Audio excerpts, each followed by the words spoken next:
पिछले एपिसोड में आपने देखा कि म्यूटू आउट ऑफ कंट्रोल हो चुका था, पर ऐश की हेल्प से वो डिवाइस तोड़ देता है जिससे म्यूटू आउट ऑफ कंट्रोल हो रहा था। वही डिवाइस था जो जियोवानी ने उसके पीछे लगा दिया था, जिसके बाद म्यूटू ठीक हो जाता है।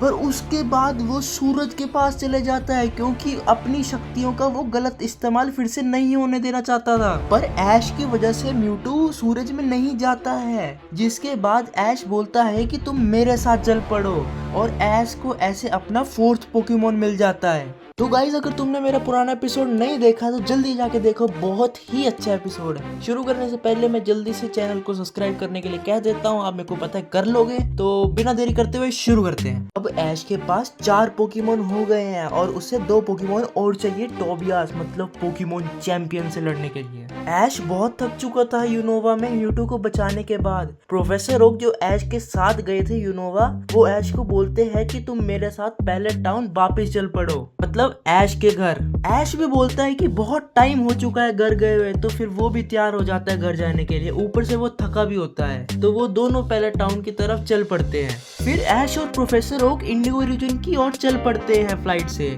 फिर ऐश अपने घर आ जाता है और फिर अपनी मॉम से मिलता है और वहाँ ट्रेनिंग और मजे करता है। फिर धीरे धीरे रात हो जाती है, पर जब आधी रात हो रही होती है तो उसे एक सपना आता है जिसमें कोई जोर जोर से एक पोकेमोन ऐश ऐश ऐश चिल्ला रहा होता है। वो बोल रहा होता है कि बचाओ मुझे। ऐश को सपने में और कुछ नहीं दिख रहा था, सिर्फ एक घना सा जंगल दिख रहा होता है। ऐश एक जगह खड़ा होता है और वो वहां से हिल भी नहीं पा रहा होता, और वैसे ही ऐश की नींद खुल जाती है और वो पूरा पसीने से लथपथ हो गया था।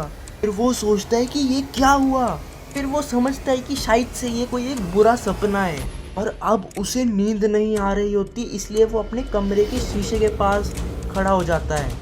खिड़की के बाहर ऐश को एक घना जंगल दिखता है। उसको देख के थोड़ा वो हैरान हो जाता है कि उसको याद था कि उसके घर के बाहर तो कोई बड़ा सा जंगल है ही नहीं। पर वो थोड़ी नींद में भी होता है, तो फिर वो वापस बेड में जाने लगता है।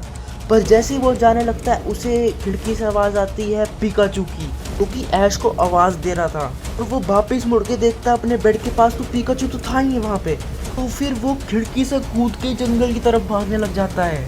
जोर जोर से पिकाचू चिल्ला रहा होता है। पिकाचू की आवाज़ दूर होती रहती है और एक टाइम पे बंद हो जाती है। ऐश परेशान हो जाता है कि अब मैं क्या करूं और पिकाचू को कहां से ढूंढूं। और वैसे ही कोई बहुत ज़्यादा डरावनी आवाज़ में बोलता है ऐश मुझे बचाओ। फिर एकदम से ऐश की नींद खुल जाती है और उसे पता चलता है कि ये एक सपना है। ऐश बहुत ज्यादा डर गया होता है और वो जोर से उठ के पिकाचू चिल्लाता है। पिकाचू उसके साथ ही सोया होता है। ऐश की आवाज सुन के वो एकदम से उठ जाता है। ऐश पिकाचू को देख के बहुत ही ज्यादा खुश हो जाता है और उसे अपने गले लगा लेता है। ऐश को पूरी रात नींद नहीं आती और वो जागता ही रहता है, पर थोड़ी देर में सूरज भी आ जाता है और सुबह हो जाती है। ऐश बहुत ज्यादा टेंशन में था कि उसके साथ ये क्या हुआ है। वो इसे बुरा सपना बोल के छोड़ देता है। उसे लगता है कि ये एक कोई बुरा सपना था। ऐश फिर प्रोफेसर ओक के पास जाता है। वहाँ पे ये सब कुछ वो बताने की सोच ही रहा था, पर वैसे ही प्रोफेसर ओक उसे चिल्लाकर बोलते हैं कि तुम्हें जल्दी से वेरिडियन फॉरेस्ट जाना पड़ेगा, वहाँ पे बहुत ही ज्यादा तेज आग लग चुकी है। ऐश बिना देरी करते हुए वेरिडियन फॉरेस्ट की तरफ निकल पड़ता है। वो साथ में अपने वाटर टाइप पोकेमोन भी ले जाता है, जिसमें स्क्वार्टल और वीजल आते हैं। वो वेरिडियन सिटी में एरोप्लेन से लैंड करके वेरिडियन फॉरेस्ट की तरफ निकल पड़ता है। उसे रास्ते में ऑफिसर जैनी भी मिलती है, वो भी वेरिडियन फॉरेस्ट की तरफ जा रही होती है। फिर ऐश और प्रोफेसर ओक भी प्रोफेसर जैनी की गाड़ी में निकल पड़ते हैं वेरिडियन फॉरेस्ट की तरफ। वो वेरिडियन फॉरेस्ट के पास पहुंचने वाले होते हैं तो वो दूर से वहां पे बहुत सारा धुआं देखते हैं जो कि फॉरेस्ट से आ रहा होता है। तो वो इसी चीज को देख के परेशान हो जाते हैं और ऑफिसर जैनी गाड़ी की स्पीड बढ़ा देती है। जब वो वेरिडियन फॉरेस्ट के पास पहुंचते तो वो जंगल को देख के हैरान हो जाते हैं और साथ में डर भी जाते हैं। वो देखते हैं कि चारों तरफ जंगल में आग लग चुकी है और पोकेमोन जोर जोर से चिल्ला रहे हैं और हेल्प के लिए पुकार रहे हैं। पोकेमोन का चिल्लाना ऐश से देखा नहीं गया और ऐश बिना देखे जंगल में चले जाता है भाग के पोकेमोन को बचाने। सारे ऐश को पीछे से आवाज देते कि अंदर मत जाओ, पर ऐश किसी की भी नहीं सुनता। ऐश कभी भी किसी का दर्द नहीं देख सकता, किसी भी पोकेमोन का, इसलिए वो अपनी जान की परवाह करे बिना जंगल के अंदर चले जाता है। ऐश अब भी जंगल में था और उसके पीछे के रास्ते भी बंद हो जाते हैं। वो अपने वाटर टाइप पोकेमोन को बाहर बुलाता है हेल्प के लिए। उसे आगे 2 पोकेमोन पेड़ के नीचे फंसे हुए मिलते हैं। वो अपने पोकेमोन के हेल्प से उन 2 पोकेमोन को बचाता है। और जो वो 2 पोकेमोन थे उनको अपने साथ चलने के लिए कहता है कि वो उनको बाहर निकाल सके। फिर वो धीरे धीरे आगे बढ़ते जाते हैं, पर आग भी जल्दी जल्दी बढ़ती जाती है और तेज होती जाती है। अब उन्हें जल्द से जल्द कुछ करना पड़ेगा। ऐश के जो वाटर पोकेमोन होते हैं वो भी उसकी मदद करते हैं और धीरे धीरे जितने भी जंगल में फंसे हुए पोकेमोन होते हैं उनको बचा लेते हैं। और साथ में अभी तक फायर ब्रिगेड भी आ गई होती है, जिससे आग जल्दी बुझ जाती है। और ऐसे ही ऐश सारे आग में फंसे हुए पोकेमोन को बाहर ले जाता है। ऑफिसर जेनी ऐश को थैंक यू बोलती है कि अगर तुम अंदर नहीं जाते तो फायर ब्रिगेड के आने से पहले पोकेमोन जो आग में फंसे थे वो उनकी जान भी जा सकती थी। ये सब कुछ होने के बाद ऐश और प्रोफेसर ओक वापस आ जाते हैं पैलेट टाउन पे। ऐश बहुत ही ज्यादा थका होता है और वो सीधा घर जाके सो जाता है।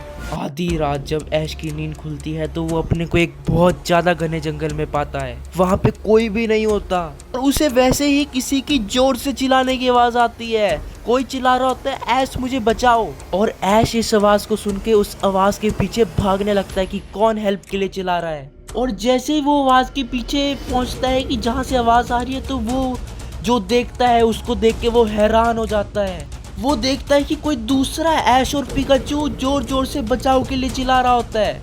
दूसरा ऐश शक्ल से सेम होता है पर कपड़ों से अलग होता है। और जैसे ही ऐश दूसरे ऐश के पास उसकी हेल्प करने जाता है तो वो ऐश गायब हो जाता है।